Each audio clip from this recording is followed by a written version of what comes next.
መጽሐፍ ቅዱስ ላይ እግዚአብሔርን ያየው ማንም የለም ይላል ብላችሁ የምታነሱ ካላችሁ እንደ እግዚአብሔርነቱ ያየው የለም። ኢየሱስ ክርስቶስ በምድር ላይ ስንት ዓመት ኖረ ቢባል መጽሐፍ ቅዱስ ላይ ተጽፎ አናገኝም። በዋናነት የመሲሁን ወይም የክርስቶስን መምጣት በትክክል በሱባኤ ያስቀመጠ መጽሐፍ ነው። እንደውም ብሉይ ኪዳንን ሲቀበሉ አንዳንዶቹ ትንቢተ ዳንኤልን ያወጡታል፣ አይቀበሉትም። ለምን?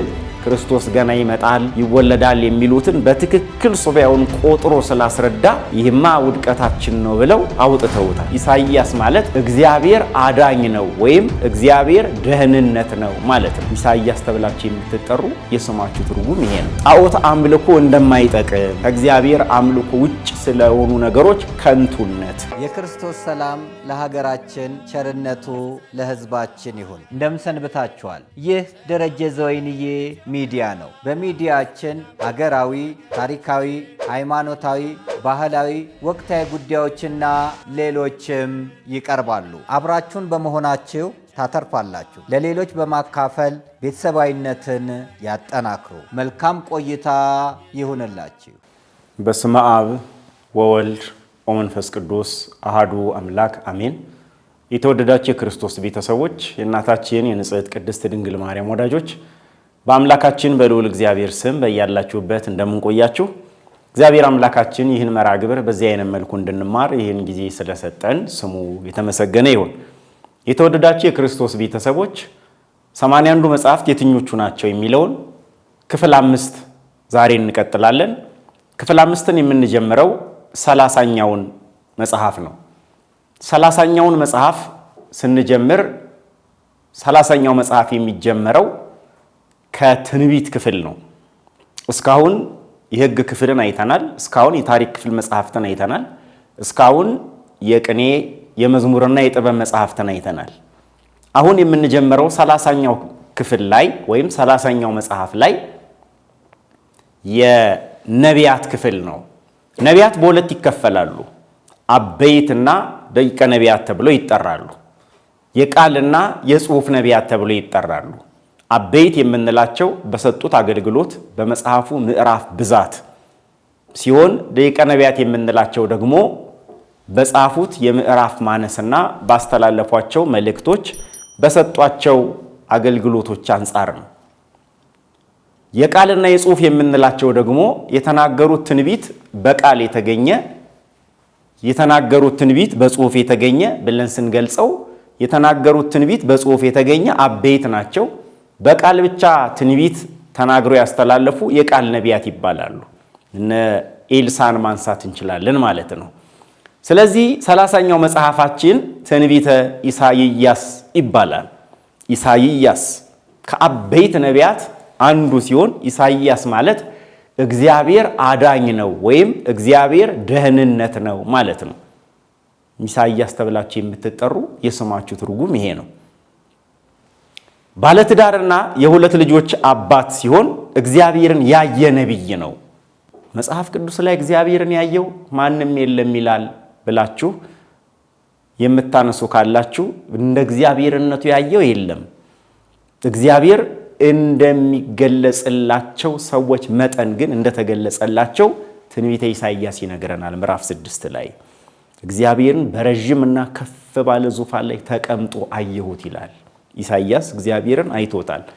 ስለዚህ ኢሳይያስ አይቶት ከጻፈ እኛ አላየውም ብለን ልንደመደም አንችልም። በመጋዝ ተሰንጥቆ የተሰዋ መታሰቢያው መስከረም 6 የሚከበር ነቢይ ነው። ትንቢተ ኢሳይያስ 66 ምዕራፎች ሲኖሩት በመጽሐፉ ስለ እመቤታችን ስለ ቅድስት ድንግል ማርያም ስለ ራሷ ዘላለማዊ ድንግልና ስለ ክብሯ ክርስቶስን በድንግልና ጸንሳ ስለ መውለዷ ትንቢት ተናግሯል። ስለ መድኃኒታችን ስለ ኢየሱስ ክርስቶስ በከብቶች በረት ስለ መወለድ ስለ ማስተማሩ በጨለማ ለሚኖሩ ሕዝብ ብርሃን ማውጣቱ እንዲሁም ስለ ስቅለቱ ኢሳይያስ 53 ባየነው ጊዜ እንወደው ዘንድ ደም ግባት የለውም የሚለውን በሕማማት ቤታችንን በስቅለቱ ስዕላት ስር የምናደርገው ትንቢት በኢሳይያስ 53 ላይ የተገለጸ ነው። እንዲሁም ስለ ኢየሩሳሌም ስለ ይሁዳና አሕዛብ ስለ ባቢሎን ምርኮና ስለ ጽዮን ክብር ይናገራል ትንቢተ ኢሳይያስ። 31ኛው መጽሐፋችን ትንቢተ ኤርምያስ ነው። ኤርምያስ ማለት የስሙ ትርጓሜ እግዚአብሔር ከፍ ያደርጋል ማለት ነው። ከእናቱ ማፀን ጀምሮ የተመረጠ እግዚአብሔር ከእናቱ ማፀን ጀምሮ መርጫለሁ ወይም ቀድሻለሁ ያለው ነብይ ነው። ክፉዎችን በመገሰጹ ምክንያት በድንጋይ ተወግሮ የሞተ ነብይ ነው ኤርምያስ። ትንቢተ ኤርምያስ 52 ምዕራፎች ያሉት ሲሆን ስለ ራሱ መጠራት፣ ወደ እግዚአብሔር ተመለሱ ብሎ ጥሪ ስለማድረጉ፣ ስለ ኢየሩሳሌምና ስለ አዲስ ኪዳን ተስፋ፣ ስለ ኢየሩሳሌም መከበብና በጠላቶቿ ስለ ውድቀቷ፣ በአሕዛብ ላይ ስለተነገሩ ትንቢቶች፣ እንደውም ስለ መድኃኒታችን ስለ ኢየሱስ ክርስቶስ የተነገሩ ትንቢቶችን በውስጡ አስፍሮ እናገኛለን። 31ኛው መጽሐፍ ትንቢተ ኤርምያስ።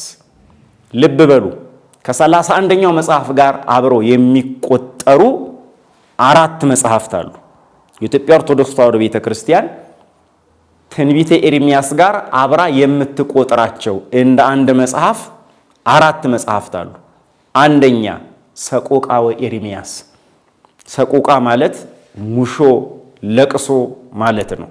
ስለዚህ የኤርምያስ ለቅሶ፣ የኤርምያስ ሙሾ የሚል ትርጉም ይሰጠናል። መጽሐፉ በነቢዩ በኤርምያስ የተጻፈ ሲሆን 5 ምዕራፎች አሉት። ስለተሰደደው ህዝቡ መከራ ደርሶበት ተሰዶ ነበር። ስቃይና መከራ እንዴት እንደበዛበት፣ ኢየሩሳሌም በጠላት እጅ ስትወድቅ የካህናቱ መገደል፣ የህዝቡ መከራ መቀበል፣ የቤተ መቅደሱ መፍረስ፣ የህዝቦቹ መማረክ፣ የራሱን ሰቆቃ መከራ ለቅሶ ማዳኑን ተስፋ ስለማድረግ የሚናገር መጽሐፍ ነው። ብቻውን አይቆጠርም፣ ከትንቢተ ኤርምያስ ጋር ነው የሚቆጠረው። ሁለተኛው ከትንቢተ ኤርምያስ ጋር የሚቆጠረው መጽሐፍ ተረፈ ኤርምያስ ነው። 6 ምዕራፎች ያሉት ሲሆን ከሰቆቃዊ ኤርምያስ የሚቀጥል እነዚህን ምዕራፎቹን በውስጡ ይዞ እናገኛለን። ጣዖት አምልኮ እንደማይጠቅም፣ ከእግዚአብሔር አምልኮ ውጭ ስለሆኑ ነገሮች ከንቱነት፣ ለባሮክ ለአቢሜሌክና ለኤርምያስ እግዚአብሔር ተገልጾላቸው እስራኤል በባቢሎን ምርኮ በነበሩበት ዘመን እንዴት ጠብቆ እንዳሳለፋቸው በኤርምያስ መሪነት ወደ ኢየሩሳሌም ስለመመለሳቸው መጽሐፉ ያስረዳል። ተረፈ ኤርምያስ እንለዋለን። ሶስተኛው ከትንቢተ ኤርምያስ ጋር አብሮ የሚሄደው መጽሐፈ ባሮክ የሚለው መጽሐፍ ነው። ይህ መጽሐፍ 5 ምዕራፍ ያለው ሲሆን በኤርምያስ ደቀ መዝሙር በባሮክ ነው የተጻፈው። መጽሐፉ በምርኮ ስላሉት የአይሁድ ኑሮ፣ ምርኮ ላይ ሆነው ስደት ላይ ሆነው የሚኖሩትን ኑሮ መከራ፣ ከባድ አስከፊ ነገር እንዳለባቸው ወይም እንደነበረባቸው የሚናገር ሲሆን ስለ ንስሐና ጸሎት እንዲሁም ስለ ክርስቶስ መከራ ትንቢት ይናገራል መጽሐፈ ባሮክ። አራተኛውና የመጨረሻው ተረፈ ባሮክ የምንለው ከባሮክ የሚቀጥል መጽሐፍ ነው። በኤርምያስ ደቀ መዝሙር በባሮክ የተጻፈ ሲሆን በዚህ በ5ቱ ምዕራፎች ውስጥ ኤርምያስ የተናገረውን ትንቢት በሰፊው ያብራራል። ስለዚህ 31ኛው መጽሐፍ ትንቢተ ኤርምያስ እነዚህን 4 መጽሐፍት በውስጡ ይዞ እናገኘዋለን። ስለዚህ መጽሐፉን ስትቆጥሩ እነዚህ 4 መጽሐፍቶች ከትንቢተ ኤርምያስ ጋር እንደ አንድ መጽሐፍ ይቆጠራሉ። 31ኛ መጽሐፍ ብለን ስናነሳ ይህንን ትንቢተ ኤርምያስን፣ ሰቆቃዊ ኤርምያስን፣ ተረፈ ኤርምያስን፣ መጽሐፈ ባሮክንና ተረፈ ባሮክን 31 ብለን እንቆጥራለን። 32ኛው መጽሐፋችን ትንቢተ ሕዝቅኤል ነው። ትንቢተ ሕዝቅኤል ከአበይት ነቢያት አንዱ ሲሆን ጸሐፊው ራሱ ነቢዩ ሕዝቅኤል ነው። ትርጉሙ እግዚአብሔር ብርታትን ይሰጣል ማለት ነው። ሕዝቅኤል ማለት እግዚአብሔር ብርታትን ይሰጣል፣ እግዚአብሔር ኃይልን ይሰጣል ማለት ነው። 48 ምዕራፎች አሉት ትንቢተ ሕዝቅኤል። መጽሐፉ ስለ ኢየሩሳሌም ውድቀትና ትንሣኤ፣ ወድቃ ብቻ አትቀርም፣ ትንሣኤ እንደሚኖራት ወይም እንደምትነሳ ይናገራል። በተጨማሪም በዚያውና በባቢሎን ምርኮ ስላሉት በኢየሩሳሌምና በባቢሎን ምርኮ ስላሉት ሰዎች ስለ ቤተ መቅደሱ ተዘግቶ ስላለው በር ስለ ድንግል ማርያም በምሳሌነት ስለ መድኃኒታችን ስለ ኢየሱስ ክርስቶስም ሰው መሆንና ስለሚያከናውናቸው ነገሮች በትንቢቱ ውስጥ አስፍሮ እናገኛለን። ትንቢተ ሕዝቅኤል 32ኛው መጽሐፋችን ነው። 33ኛው መጽሐፋችን ትንቢተ ዳንኤል ነው። ዳንኤል ማለት እግዚአብሔር ፈራጅ ነው ማለት ነው። የዚህ መጽሐፍ ጸሐፊ ነቢዩ ዳንኤል ሲሆን 12 ምዕራፎች አሉት።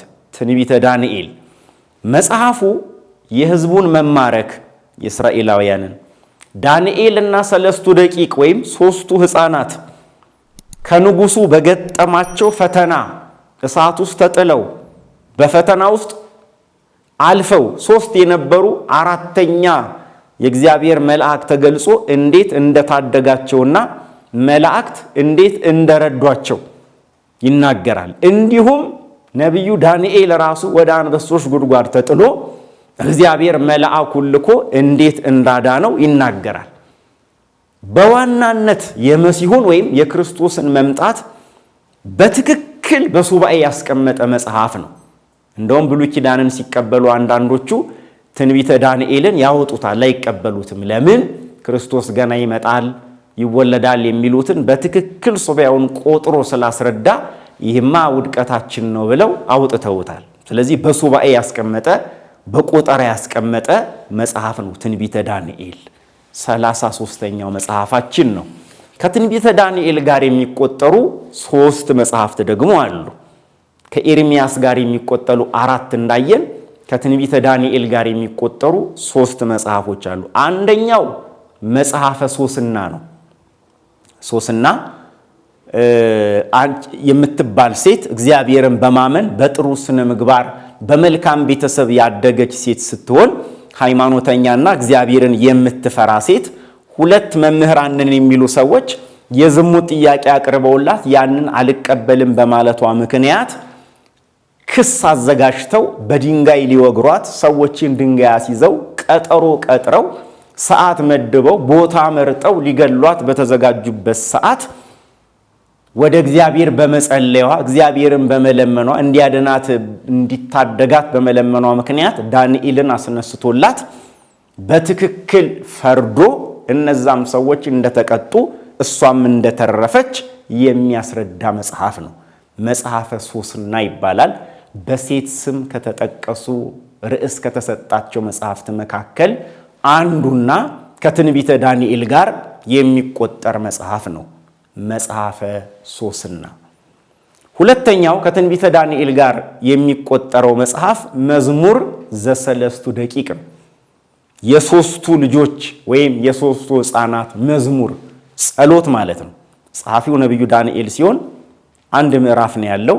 አናንያ፣ አዛሪያ፣ ሚሳኤል የሚባሉ ከእስራኤል ተማርከው ወደ ባቢሎን የተወሰዱ በስደት ላይ ያሉ ሰዎች ናቡከደነጾር ባዘጋጀው ትልቅ ጣዖት ምክንያት ሕዝቡ ተሰብስቦ ሲሰግድ እነሱ አንሰግድም በማለታቸው ወደ እሳት ተጥለው በእሳት ውስጥ ሆነው ለእግዚአብሔር ያቀረቡት ምስጋና ስሙ ድንቅ ነው፣ ልዑል ነው፣ ሰማይ ታመስግነው፣ ውሆች ያመስግኑት፣ ምድር ታመስግነው እያሉ በእሳት ውስጥ እየተመላለሱ ያመሰገኑትን ምስጋና የሚያነሳና እንደውም በክርስቶስ ዕድሜ ልክ የቀረበ መጽሐፍ ነው። ይሄ መጽሐፍ ኢየሱስ ክርስቶስ በምድር ላይ ስንት ዓመት ኖረ ቢባል መጽሐፍ ቅዱስ ላይ ተጽፎ አናገኝም። ዕድሜውን የሚያሳየን መጽሐፍ ግን የሰለስቱ ደቂቅ የመዝሙር መጽሐፍ ነው። በዚህ ልክ የቀረበ መጽሐፍ ነው። ሁለተኛው ይሄ ነው፣ ከትንቢተ ዳንኤል ጋር የሚቆጠር መጽሐፍ። ስለዚህ ማመስገን ትችላላችሁ። ይሄ መጽሐፍ የጸሎት መጽሐፍም ነው። ሶስተኛውና የመጨረሻው ተረፈ ዳንኤል የምንለው መጽሐፍ ነው። ተረፈ ዳንኤል 1 ምዕራፍ ያለው ሲሆን በነቢዩ በዳንኤል የተጻፈ መጽሐፍ ነው። ባቢሎናውያን ያመልኳቸው የነበሯቸውን ጣዖታት ዳንኤል በእግዚአብሔር አጋዥነት እንዴት እንዳጠፋቸውና ነቢዩ ዳንኤል በአንበሶች ጉድጓድ በተጣለ ጊዜ እግዚአብሔርን እንዴት እንዳመሰገነ፣ እንዴት እንዳዳነው፣ እንዴት እንደታደገው በጥልቀት የሚያስረዳ መጽሐፍ ነው። ትንቢተ ዳንኤል ላይ ታስታውሳላችሁ፣ ታሪኩን ታውቁታላችሁ። ሰዎች ነገር ሰርተውበት እንዳይጸልይ አድርገውት እሱ ሲጸልይ ሕግን ተላልፏል ብለው ወደ አንበሶች ጉድጓድ ንጉሱ እያዘነ ጣለው። ባለዳ ሲመጣ ግን ከጉድጓድ ውስጥ እግዚአብሔር መልአኩን ልኮ የአንበሶችን አፍ እንደዘጋና እንዳዳነው እሱም መልሶ ከዛ ወጥቶ ሰው ሁሉ የዳንኤልን አምላክ ያምልክ ብሎ ንጉሥ ያወጀውን በትንቢተ ዳንኤል ላይ እናገኛለንና እንዴት አድርጎ እንዳዳነው በጥልቀትና በስፋት የሚያስረዳ ተረፈ ዳንኤል ይባላል። ይህ መጽሐፍ ተረፈ ዳንኤል፣ መዝሙር ዘሰለስቱ ደቂቅና መጽሐፈ ሶስና ከ33ኛው መጽሐፋችን ከትንቢተ ዳንኤል ጋር አብሮ የሚቆጠሩ መጽሐፍት ናቸው። እንግዲህ ከነቢያት አቤት የምንላቸውን አራቱን አይተናል። በክፍል 5 በዚህ ትምህርታችን ከትንቢተ ኢሳይያስ ጀምረን ኤርምያስን፣ ሕዝቅኤልንና ዳንኤልን አይተናል። በውስጣቸውም በኤርምያስ ስር ያሉትን በዳንኤል ስር ያሉትን መጽሐፍት አይተናል። በቀጣይ በክፍል 6 ትምህርታችን 34ኛውን መጽሐፋችን እንቀጥላለን። ከ81ዱ መጽሐፍት የክርስቶስ ቤተሰቦች 33 መጽሐፍት የትኞቹ እንደሆነ ተምረናል። 34ኛውን ለመማማር ደግሞ እግዚአብሔር በሰላም ያድርሰን። አነሳስቶ ያስጀመረን አስጀምሮም ያስፈጸመን አምላካችን እግዚአብሔር ክብር ምስጋና ይግባው። አሜን። እኛ በትላንትናና በነገ መካከል ያለን ዛሬ ነን። ዛሬ ላይ ሆነን ነገን በበጎ ነገር እንገንባ። ነገ አዲስ ቀን ነው። ቀኑም ደግሞ ደስ ይላል። ደረጀ ዘወይንዬ ሚዲያ ኢትዮጵያዊ ማንነት